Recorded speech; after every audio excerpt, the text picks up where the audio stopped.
ever heard of the Russian sleep experiment? But I'm sure if you have, then you must know it's some sort of horror story that many people tell. And well, this channel has is trying to explain it, and actually show it with animations and everything. And I was always very curious. If if there were different versions out there, if it was actually real, how it went down. And yeah, let's see what this channel has to say. I'm curious. A Russian researcher enters a room where he expects to see his human test subjects alive and well. Instead, he witnesses absolute pandemonium. He hears screams of the damned,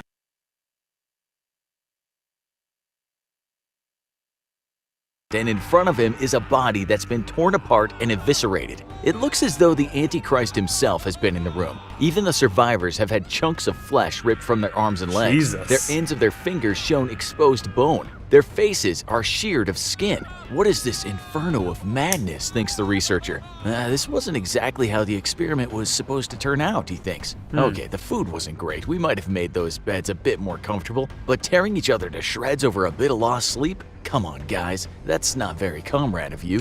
That nightmare scenario is straight out of the famous Russian sleep experiment, if you believe it really happened. Let's start from the beginning of the story, and then we'll tell you what our team of world-class sleuths dug up on the truth behind this horrific experiment. So, it's the late 1940s, and Soviet-era researchers have created a stimulant that they believe can keep a person awake for a long time, which is handy when you're fighting a war. In the Second World War, the Germans had their version of such a stimulant, which was a formidable methamphetamine called Pervitin. The Americans... Pervitin, they also use other words like Panzerschokolade, for example, which is like tank chocolate.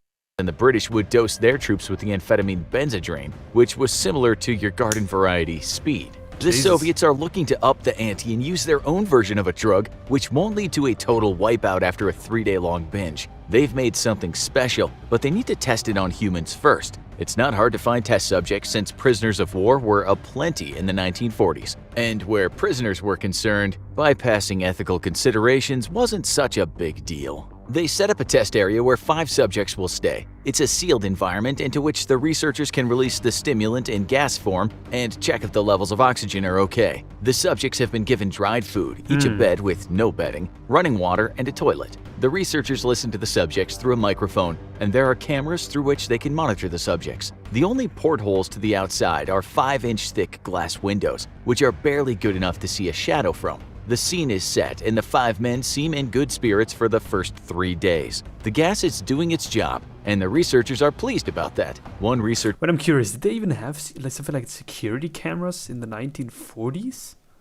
tells another, Nazi meth, what a joke. Just wait until the world sees what we've cooked up. Comrade Stalin will be most pleased. The subjects have agreed to try and stay awake for 30 days, and have been falsely informed that if they can make the 30 days, they'll get their freedom. Such a deal seems fair to them. Things turn slightly dark around the 4-day mark, when the subjects start discussing war and the horrors they've seen. They speak of traumas, continual nightmares, other ghastly things they witnessed. Day 5, and things get worse. The men start showing signs of psychosis, talking to themselves and things that are not there. They grow paranoid of each other and start whispering into those microphones, telling stories about the other subjects. The researchers, of course, know all about sleep deprivation. After 5 days, the mind can turn on a person. Hallucinations can seem real and horrifying. But they wondered, was it the loss of sleep or the gas itself? Suspicions about the gas effects were more solid at day 9, when one guy just started screaming, howling like a banshee and running up and down the room. He screamed so much he seemed to tear his vocal cords, because after a few hours he squeaked like a children's toy. God. A few more days passed and there was an eerie silence. The men... Can you imagine? Because usually, whenever I can name any specific scenarios, but whenever I would scream, all of a sudden, without, warming up my vocal cords, it's like, it's heavy. It feels heavy, right? It doesn't feel good, but imagine he just screams just all of a sudden, out of nowhere, he starts screaming and just for hours. And could not be seen from the cameras. They were alive for sure, since the oxygen levels indicated 5 breathing men, but where were they? The researchers hadn't wanted to interrupt the study, but they felt that they had no choice, and so said into an intercom, "We're opening the chamber to test the microphones. Step away from the door and lie flat on the floor or you will be shot. Compliance will earn one of you immediate freedom. They heard one voice respond. It said, "We no longer want to be freed." What was this? Had they been getting ripped on that gas and were now addicted? The researchers said there's nothing we can do but open the door. They opened the vents and let fresh air displace the residual stimulant. What the researchers heard next was the men screaming again, pleading for more of that damn fine gas. WTF, thought one of the Russians. Those guys are seriously hooked. They opened the doors on day 15, and to their surprise saw one man was dead. You know what the scene looked like because we laid that out for you in the intro, but we didn't tell you what happened shortly after the gruesome discovery of the half-eaten man and the wounded survivors. On closer inspection, the researchers saw that the wounds on the men were very bad. They looked as if they might have been self-inflicted too.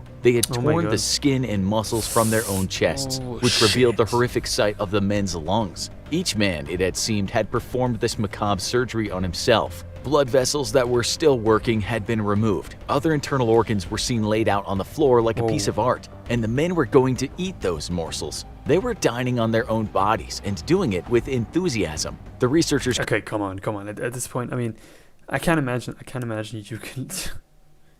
There's so many organs that are essential for you to survive. So, I mean, if you missed even one of them, it's already bad. I can't imagine that they could actually survive. You know, if they lose 3 or 4 of them, there's no way. At least for even minutes.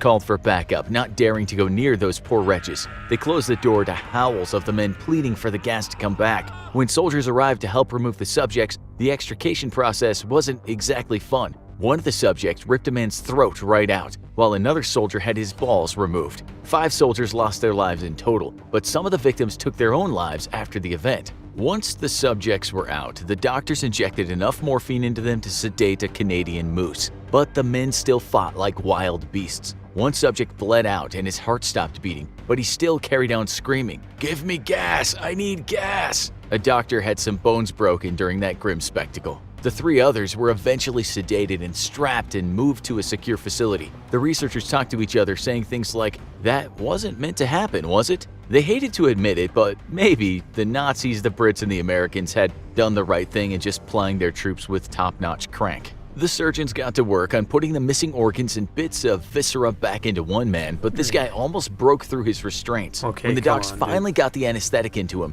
the man's heart stopped and he died right on the spot. Okay, so now he's like missing, he's missing around 5 organs, and they're just casually, just put it back in. Yeah, it's all hygienic, laid on the floor. It's good. The autopsy showed he had broken 9 bones and his muscles were torn all over his body. When they tried to fix up the next man, they decided 2 deaths were enough and didn't use an anesthetic. They patched him up nice, sewing his ruptured organs and laying skin grafts on him. The head surgeon said this man should not be alive after what he's gone through, but he admired his own work. A nurse commented that during the surgery, the beast had been smiling at her. She did wonder how male carnal instincts can remain functioning during the worst times. Maybe with death comes the need to create something new, she philosophized, but quickly shook herself out of her reverie. The man suddenly started making a wheezing sound as if he wanted to say something. The nurse, quick to catch on, handed him a pen and a pad below it. The man wrote, "Keep cutting." Wow, she thought, what a maniac. She was glad she'd not reciprocated his flirty smile. For a moment, I thought that she was going to give him, she gave him the pencil and he just started stabbing her.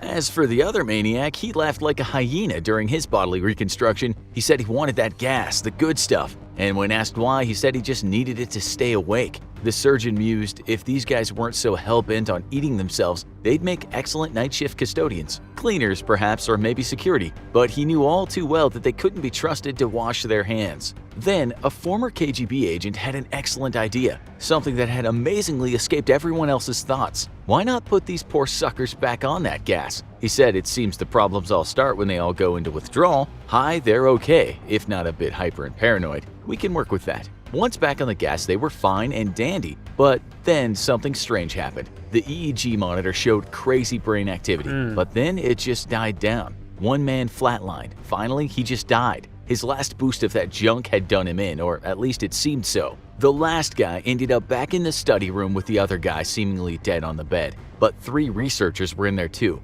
Suddenly, one of the researchers shot the commander and then shot the subject. He then shouted out loud, "I won't be locked in here with these things, not with you. What are you? I must know." The subject that was shot but evidently was not dead replied, "Have you forgotten so easily? We are you. We are the madness that lurks within you all, begging to be free at every moment in your deepest animal mind. We are what you hide from in your beds every night. We are what you sedate into silence and paralysis when you go to the nocturnal haven where we cannot tread." That was almost the end, but for good measure, the researcher put a bullet into the man's chest, which might have breached the Hippocratic Oath somewhat. Good taste. But hey, harsh times call for harsh measures. The end. So, a lot of people seem to think this all actually happened. Now, without much investigation, one can easily tell by reading this catastrophic flash fiction that it's written by someone whose grammatical skills need improving. Not only that though, the story simply doesn't make sense at times. Quite a few times someone dies and then just comes back to life, and we don't think it's on purpose by the storyteller. He just forgets what he said or her. On another part, the writer says that the oxygen levels indicated the men were alive, and the researchers knew that, and then in the next part he said the researchers were not sure if they'd all died. But there's more than bad writing that gives this away. Where do we start? Well, we might not need to tell you that you cannot rip out vital organs and lay them on the floor like a bunch of textbooks. That's pure fiction. Those men would have died from blood loss or shock. Remember that they were discovered like this and left for some time before the soldiers came. Okay, you say, but that was the gas working. This was a secret experiment that went wrong. High on that wicked drug, maybe men could routinely come back from the dead and rip out their own organs and even do a bit of flirting when the mood took them. How do we know that it isn't true? Well, there is the matter of recorded history and plausible science. No gas has ever been discovered that can keep a person awake for 15 days. Never mind turn that person into a self-loathing zombie. There is no history of the experiment anywhere but on a website that's known for its scary, fictional, I'll say it again, fictional tales. It would be astounding if one author alone, writing badly from his or... Don't you love it whenever you watch a show on Netflix or a movie and it says it's all based, this is all fiction, these are not real people? Yeah, no shit. Her bedroom had access to more secret information than the CIA and the British Secret Services. As we said in the story, and we embellished this part ourselves, many soldiers on all sides of the war broke so bad that they could stay awake longer. The officers were handing out that stuff like candy, but not even the most dedicated ice fiend could stay awake for 15 days. And those badly buzzed soldiers would have likely only done 24 to possibly 36 hours awake. The Pentagon has even done studies on this, and even if... I mean, I don't know if it's with you, but for example, when I stay awake for more than 24 hours, it's... I mean, you know, you get this sort of... You guys know this, right? You want to go to bed, you stayed up for a long, long time, we're talking like 20 hours, right? You want to go to bed, but if you reach a point where you want to go to bed so desperately, but if you pull through it for like another hour, you get this sudden boost of energy, but you know it's just a fake boost of energy, and you're gonna be, it's gonna feel horrible again in the 5 hours. But I mean, 36 hours, come on, there's just no way. I mean, just I can't imagine that, especially 5 people, like regular people, can stay awake for more than 2 days. Come on, more than 2 days. Men are forced to stay awake for more than 48 hours. They will become pretty slow and pretty much useless as soldiers. They'll make tons of mistakes, which is not ideal in war when you have to be constantly alert. Sure, the speed helped the Germans with their blitzkrieg attacks, but the drugs had to be taken with some precautions. With this in mind, the Russians would not have even tried this experiment. There is something called Morphin syndrome that can cause severe delirium and very bad insomnia, and sufferers can go into a dreamlike state. We say dreamlike because even if they don't sleep, they will have microsleeps. Plus, no one with this disease has ever started eating themselves. Sure, perhaps a noxious agent sprayed into a room full of guys can kill someone, but it's very unlikely it could turn them into gas-addicted zombies. There's nothing in scientific literature that supports anything in this experiment. There's another thing that can cause massive sleep loss, and that's called fatal familial insomnia. But that's passed down through genes and isn't caused by environmental agents. And again, it doesn't and it will never make someone just want to rip out their own organs and eat them. There's just nothing that exists in this world that aligns with the story, and if it did, we would expect it to have appeared in medical journals before it became an internet meme. Then again, many of you have been asking in the comments how we managed to put out so many episodes per day. Maybe the entire... Well, I mean, okay, I think that's pretty much it. I think... regardless of whether it's fake or not, I think it was quite a fun video.